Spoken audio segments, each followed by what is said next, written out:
18, y vamos a ver, voy a leer la Nueva Versión Internacional. Dice: pido también que les sean iluminados los ojos del corazón, para que sepan a qué esperanza Él os ha llamado, cuál es la riqueza de su gloriosa herencia entre pueblo santo. ¿Amén? Nuestra identidad en Cristo Jesús. Vamos a ver en este día. Muchas cosas a nuestro alrededor pretenden distorsionar nuestra identidad. Incluso mucha gente en el mundo que no conoce de Dios ha perdido su identidad, no sabe quién es, no sabe para qué está aquí, no sabe de dónde viene, mucho menos a dónde va. Nuestra identidad como cristiano debe estar fundamentada en nuestra relación con nuestro Señor Jesús. Amén. Okay. Entonces estamos viendo nuestra identidad como cristianos. Nuestra identidad debe estar fundamentada en nuestra relación con nuestro Señor Jesucristo. Por eso aquí en Efesios 1:18 dice que Él pide que sean iluminados nuestros ojos, los ojos de nuestro corazón, los ojos de nuestro entendimiento, para que sepamos a qué esperanza hemos sido llamados y cuál es la riqueza de su gloriosa herencia entre nosotros que somos pueblo santo, un pueblo adquirido. Entonces nuestra identidad es el conjunto de características personales, nuestros rasgos, nuestras habilidades, nuestras virtudes, nuestros principios que definen nuestro carácter distinguiéndolo de nuestro entorno, de todo aquello que nos rodea. A un cristiano no tiene que andar diciendo que es cristiano, ir por todo el mundo diciendo yo soy cristiano, yo soy cristiano. Al cristiano la gente debe de percibirlo como una persona que es diferente, como alguien que sus valores, sus actitudes, su carácter es diferente al del común de la gente que no conoce de quién, de Dios. Muchos factores quieren influir en esta identidad personal, desde la educación. Hoy en la educación se está traspasando cierta barrera. Antes la educación consistía en una serie de conocimientos que le permitían a la persona, al individuo, desarrollarse como persona. Hoy la educación hay una lucha por ciertas ideologías que quieren que los estudiantes asimilen, absorban, vean como normal las cosas que no son gratas delante de ¿quién? De Dios. Nuestro entorno familiar, cuando la familia, una parte anda mal, esa parte de la familia quiere jalarnos hacia lo que ellos hacen, a como ellos piensan, a como ellos definen su realidad. Y eso es muy peligroso porque si nosotros nos dejamos envolver, fácilmente vamos a caer en esas redes de nuestra falta de identidad. Ya dijimos de las ideologías, de las religiones, de las experiencias, todo eso quiere afectar nuestra identidad con Cristo. El mundo pretende que nosotros nos desliguemos de nuestra relación con Dios. Por ejemplo, el asunto de la identidad de género. He escuchado incluso a cristianos que no están seguros de ese aspecto en cuanto a lo que dice la Biblia. Alguien decía, ay, pobrecito, pero es que así nació, hablando de una persona que tiene tendencias homosexuales. Cuando queremos apapachar el pecado de otros, no estamos condenando a las personas porque todos somos ¿qué? Pecadores. Eso es un pecado. El adulterio es un pecado. La mentira es un pecado.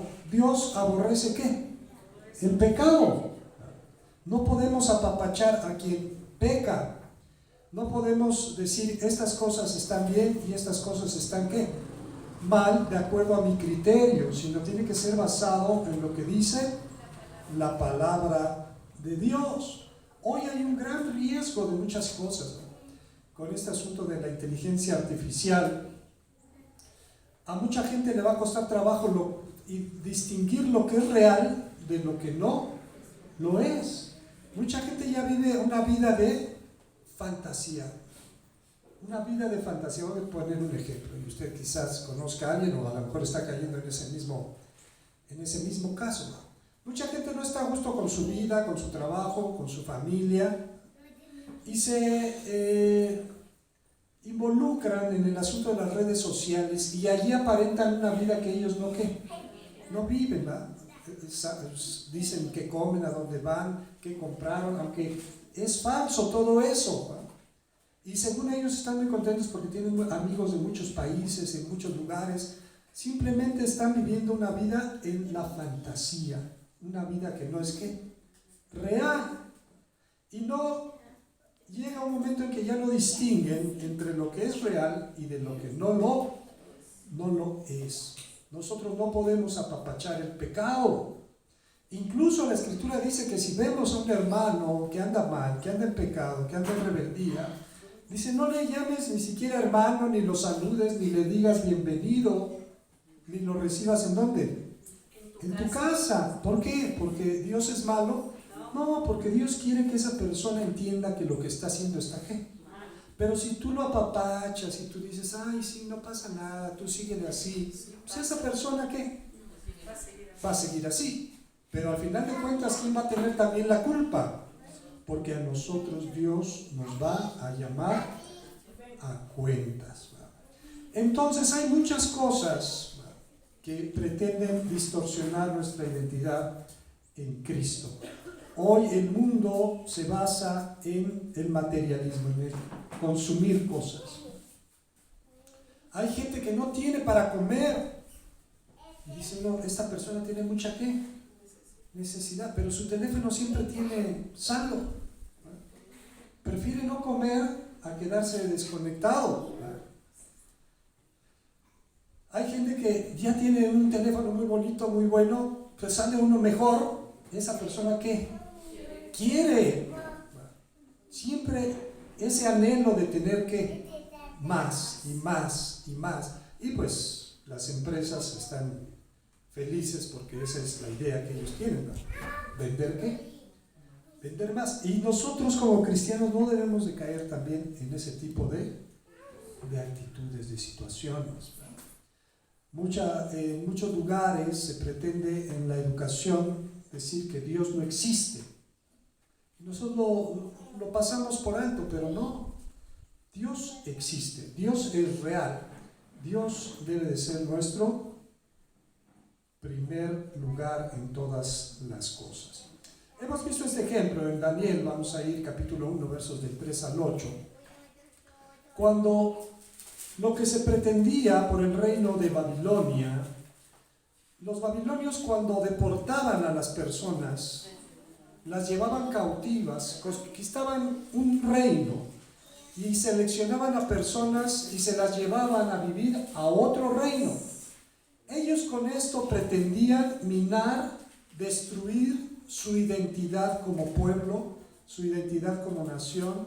Los obligaban a irse a otro lugar, tenían que aprender otra lengua, incluso muchos llegaban a aprender a adorar a los dioses de esas naciones, de esas tierras. ¿Qué pretendían ellos? Pretendían borrar, destruir la identidad de las personas. Cuando los judíos fueron conquistados por Nabucodonosor, y este mandó a llevarse a jóvenes instruidos, jóvenes capaces, jóvenes inteligentes, para ellos instruirlos en la sabiduría de los caldeos, quiere decir del reino de Babilonia. ¿Qué querían hacer con ellos? Destruir su identidad. Que ellos olvidaran quiénes eran y aprendieran a ser como ellos eran. Y dijo el rey a Aspenaz, capítulo 1, versos 3 al 8. Y dijo el rey a Aspenaz, jefe de los eunucos, que trajese de los hijos de Israel, del linaje real de los príncipes, muchachos en quienes no hubiese tacha alguna, de buen parecer, enseñados en toda sabiduría, sabios en ciencia y de buen entendimiento, idóneos para estar en el palacio del rey, y que les enseñase las letras y la lengua de los caldeos. Y les señaló el rey ración para cada día, de la provisión de la comida del rey y del vino que él bebía, y que los criase durante 3 años. Iba a ser un periodo en que ellos iban a asimilar la cultura, la religión, la lengua de los caldeos, de los babilonios, y al final dice, para que al fin de ellos se presentasen delante del rey. No solamente iban a adquirir conocimientos, sino las costumbres, incluso la forma de comer y lo que comía el rey de Babilonia. Entre estos estaban Daniel, Ananías, Misael, Azarías y Azarías de los hijos de Judá. A estos el jefe de los eunucos puso a Daniel Beltsasar, a Ananías Sadrach, a Misael Mesac y a Azarías Abed-nego. O sea, querían borrar todo su pasado, incluso sus nombres fueron cambiados. Y Daniel propuso en su corazón, ¿qué propuso? No contaminarse con la porción de la comida del rey, ni con el vino que él bebía. Pidió, por tanto, al jefe de los eunucos que no se le obligase. Para él era una ¿qué? Para él ¿qué era? Nosotros debemos entender que hay cosas que nos contaminan del mundo. Hay gente que anda mal y nosotros, si andamos con ellos, nos vamos a ¿qué? A contaminar. Hay incluso parte de la familia que no siguen la voluntad de ¿quién? De Dios. Ellos van a jalar hacia otro lado. Y nosotros debemos de mantenernos firmes en nuestra fidelidad ¿a quién? Como Daniel, proponer en nuestro corazón no contaminarnos con las cosas que no le agradan a Dios. Entonces, cuando uno se mantiene fiel en las cosas de Dios, hay una recompensa. Hay una recompensa de no olvidar nuestra identidad con Dios. Aquí mismo en Daniel, pero en el capítulo 1, versos del 15 y el verso 20, dice: y al cabo de los 10 días pareció el rostro de ellos mejor y más robusto que el de los otros muchachos que comían de la porción de la comida del rey. En todo asunto de sabiduría e inteligencia que el rey les consultó, los halló 10 veces mejores que todos los magos y astrólogos que había en su reino. Ellos destacaron, ellos sobresalieron, pero ¿por qué? ¿Porque eran muy inteligentes? ¿Porque eran muy sabios? No, porque propusieron en su corazón no contaminarse con las cosas de este mundo. Amén. Ahora, debemos de saber perfectamente quiénes somos en Jesús. ¿Qué es lo que Él nos ha dado? Gracias. ¿En dónde estamos parados?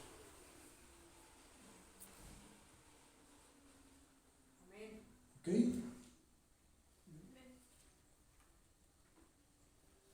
Bueno, entonces, en 1 Corintios, capítulo 3, verso 11.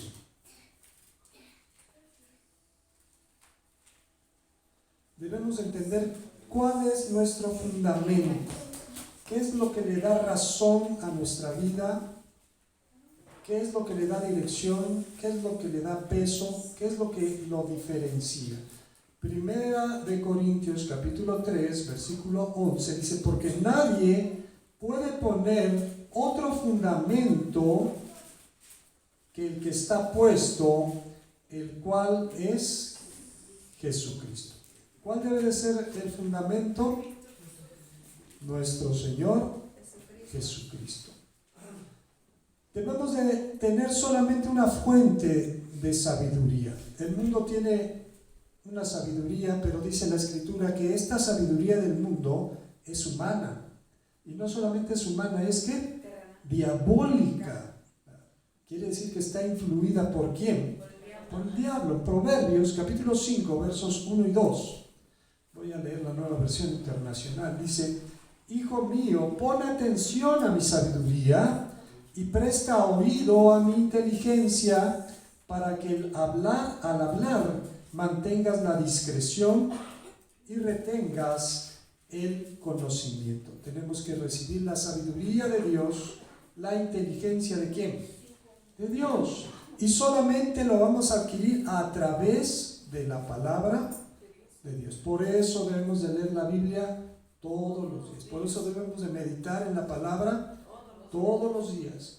Por eso debe de ser la fuente de consulta para todos nuestros asuntos. También nuestros valores deben de estar fundamentados en los mandamientos de Dios. Vamos a ir al Salmo 119, verso 1. Nuestros valores deben de estar fundamentados en los mandamientos de Dios. Muchos tienen por allí la idea de que el que ahora es cristiano, ya los mandamientos, eso ya quedó atrás, pero se olvidan que Dios es santo, sus mandamientos son buenos, amén. Y nosotros debemos de cumplir los mandamientos ¿de quién? De Dios. Dice: felices los íntegros, los que siguen las enseñanzas del Señor. Salmo 119.1 en la Nueva Traducción Viviente. Entonces dice: bienaventurados los íntegros, aquellos que no les falta nada, que siguen las enseñanzas, las instrucciones, el camino del Señor. Nosotros debemos de seguir el camino del Señor. Ahora, en otra ocasión estudiamos el asunto del carácter del cristiano. ¿Cómo debe de ser el carácter del cristiano? El carácter del cristiano debe de tender a parecerse cada vez más ¿a quién? A Cristo. Pero también nuestro carácter debe de estar marcado por el fruto del Espíritu. Vamos a ir a Gálatas capítulo 5, versículos 22 y 23. Gálatas capítulo 5, versículos 22 y 23. Dice: en cambio, el fruto del Espíritu es amor, gozo, paz, benignidad, bondad, fe, mansedumbre, templanza.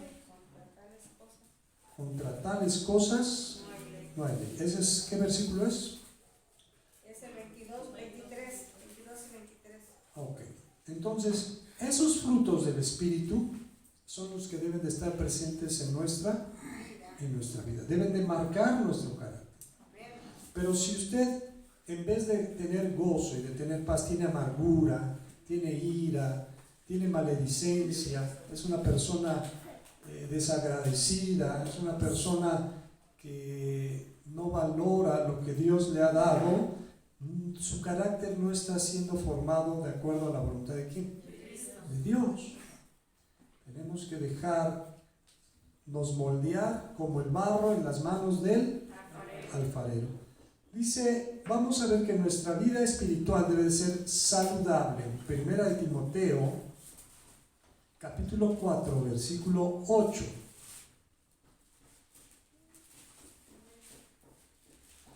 Voy a leer la versión de Dios habla hoy.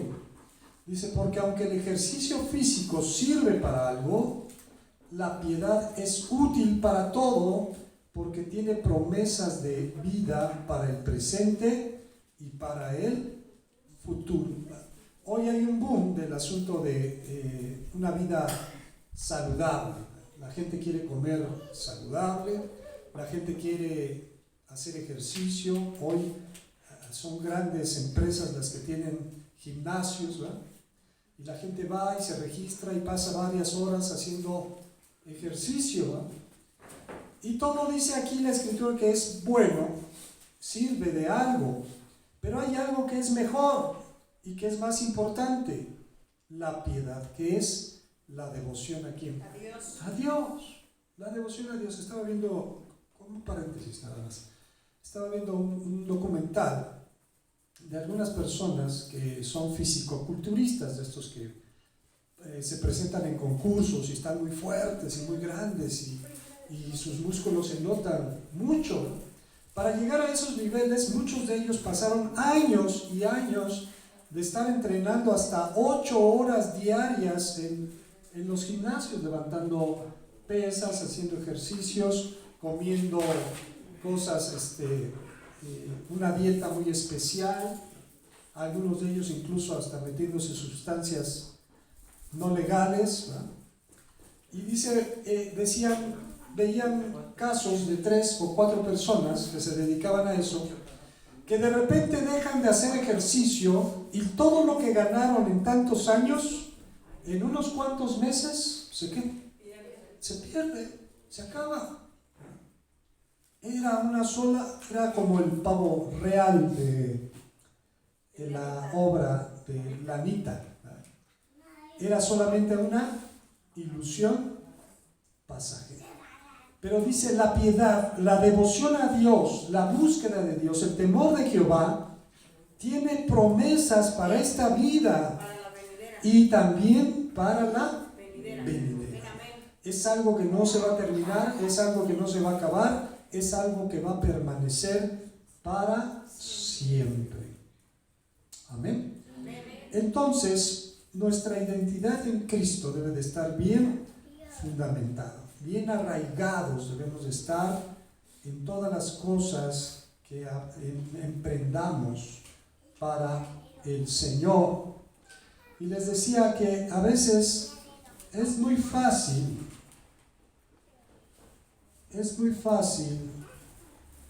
dejarnos envolver por lo que este mundo ofrece, por lo que este mundo nos ofrece.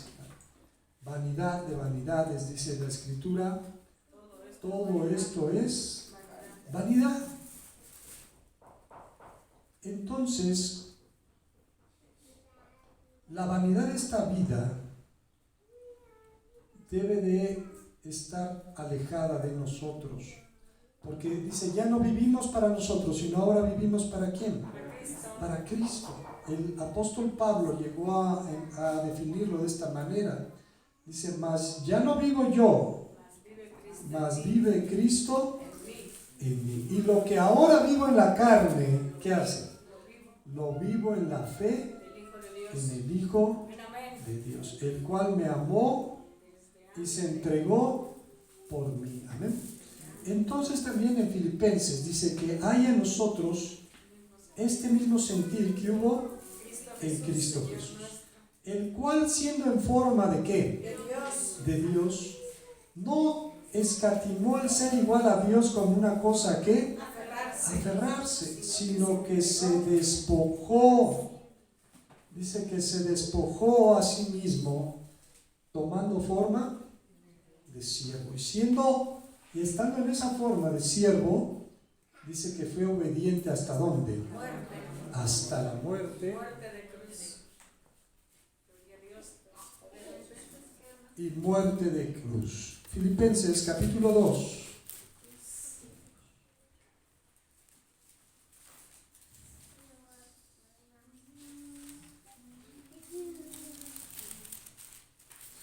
En sus versículos, estamos ya recordando estos versículos, vamos a leer del 8. Dice, y estando en la condición de hombre, ¿qué hizo? Se humilló. Dice la Escritura, humillaos bajo la poderosa mano ¿de quién? Y Él os exaltará cuando fuere tiempo. Hay una forma de agradar a Dios, que es a través de la humildad, de humillarnos delante de Dios. ¿Qué será lo contrario a humillarnos?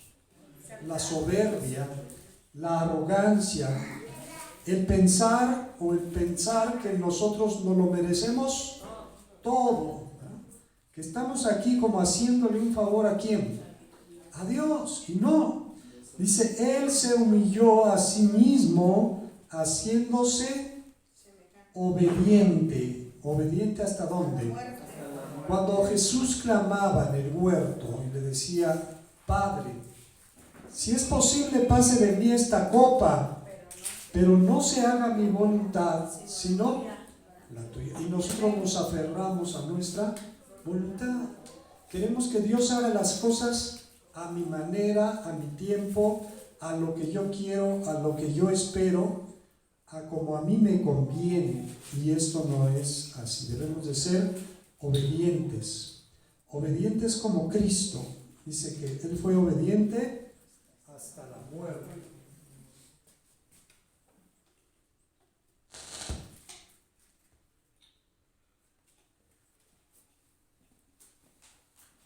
Y esa obediencia tuvo una consecuencia, dice el verso 9, por lo cual Dios también lo exaltó hasta lo sumo y le dio un nombre que es sobre todo nombre, para que en el nombre de Jesús se doble toda rodilla de los que están en los cielos y en la tierra y debajo de la tierra, y toda lengua confiese que Jesucristo es el Señor, para la gloria de Dios Padre. Dice que haya en nosotros este mismo sentir que hubo en ¿quién? En Cristo Jesús. Y dice en el verso 12, por tanto, ¿qué debemos de hacer? ¿Cuál debe de ser nuestro comportamiento, nuestro accionar? Por tanto, amados míos, como siempre habéis obedecido. Bueno, esto es lo que esperamos, ¿verdad? Que todos seamos ¿cómo? Obedientes. No como en mi presencia solamente, sino mucho más ahora en mi ausencia. Ocupaos en vuestra salvación. ¿Cómo debemos de ocuparnos? Con temor y temblor. ¿Qué significará ocuparnos de esta manera en nuestra salvación? ¿Qué significará? ¿Qué significado tendrá?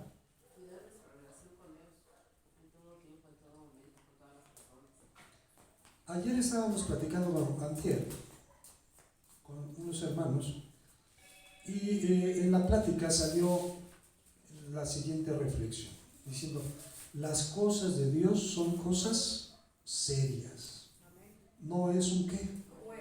No es un juego.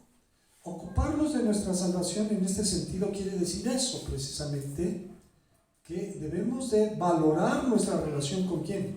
Con Dios. No estamos jugando. No debemos de estar jugando, debemos de ser serios en las cosas de Dios. Dice que nos ocupemos de nuestra salvación con temor y temor. Porque Dios es el que en vosotros produce, ¿qué?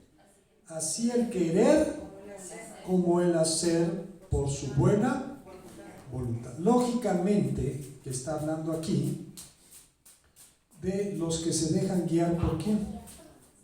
Por Dios. Si tú te dejas guiar por el Espíritu Santo, vas a hacer lo que el Espíritu Santo, lo que al Espíritu Santo le agrada, que es la voluntad de quién? La voluntad de Dios. Por eso dice la Escritura, no contristéis, ¿a quién? Al Espíritu Santo. Dice, Él va a producir en nosotros el querer como el hacer. Ahora dice el 14, hacer todo ¿cómo? Sin murmuraciones, ¿va? Sin estar viendo si el otro lo hizo, si el otro vino, si el otro esto, si el otro aquello. Hagamos todas las cosas ¿cómo? Sin murmuraciones.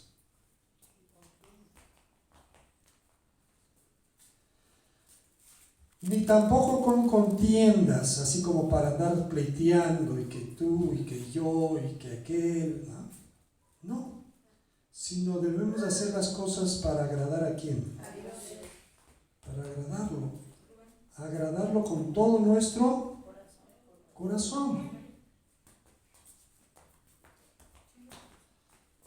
Dice,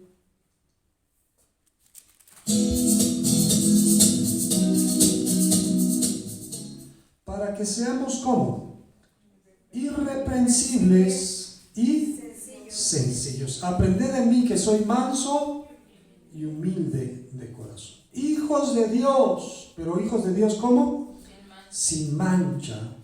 En medio de una generación, tenemos que entender, ¿verdad? La gente que nos rodea es como maligna y perversa. Te dan una cara, te dicen una cosa, pero detrás son otra.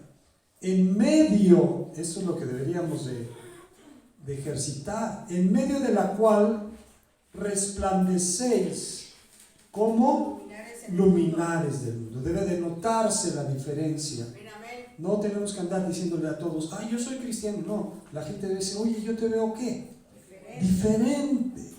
Asidos, tomados de la palabra de vida, para que en el día de Cristo, o sea, el día que Él venga por su iglesia, yo pueda gloriarme de que no he corrido ¿cómo? En vano, ni en vano he trabajado. Y aunque se ha derramado en libación sobre el sacrificio y servicio de vuestra fe, esto ya era muy personal de Pablo, dice, me gozo y regocijo con todos vosotros, y asimismo gozaos y regocijaos también vosotros conmigo. Entonces, hermanos, esta identidad como creyentes, como cristianos, debe de seguirnos, debe ser un sello en nosotros, en todo lugar a donde nosotros andemos, porque tristemente hay gente que es cristiana aquí en la iglesia, pero ya cuando están con sus amigos, cuando están con sus compañeros, en su escuela o en su trabajo, se les olvida que son ¿qué? Cristianos, ¿no? Y no se vuelven a acordar de las cosas de Dios hasta cuando hay una reunión, cuando van nuevamente a la iglesia, a reunirse con la iglesia. Esto no debe de ser así. Debemos de ser obedientes